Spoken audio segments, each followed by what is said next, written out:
Hello. আজকে কলেজে প্রথমেই আমাদের পেপার মেকিংয়ে কাজ শেখাচ্ছিল। আর এই যে দেখো, করতে গিয়ে প্রথমেই আমি ভুল করে ফেলেছিলাম।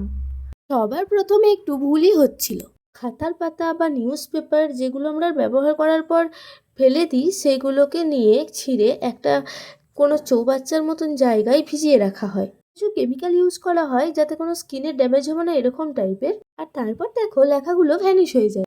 হালকা একটু তুলে চারদিক নাড়িয়ে নিতে হয় যাতে সামনের সারফেসটা স্মুথনেস হয়, প্লেন হয়ে যায়। আমার একটু ভুল হচ্ছিল, তাই স্যার একটু দেখিয়ে দিচ্ছিলেন। আর তারপর দেখো, এটাকে আমি জল থেকে তুললাম।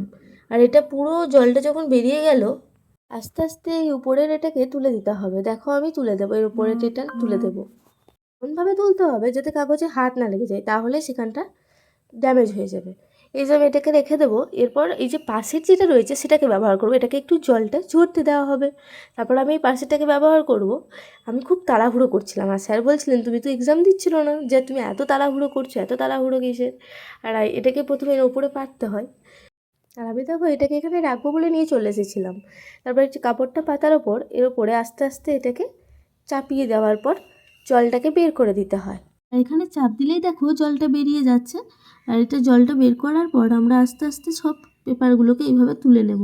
আর দেখো কত সুন্দর পাতলা থিকনেস হয়েছে পেপারটা, খুব সুন্দর তৈরি হয়েছে। আর দেখো, এখানে আমরা রেখে দিলাম।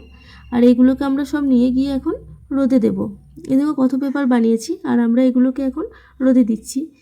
আর আজকে তোমাদের পুরো ক্লাসটা হয়নি, আবার যেদিন এর পেপার ক্লাসটা করব সেদিন আবার আপডেট দেবো। টাটা।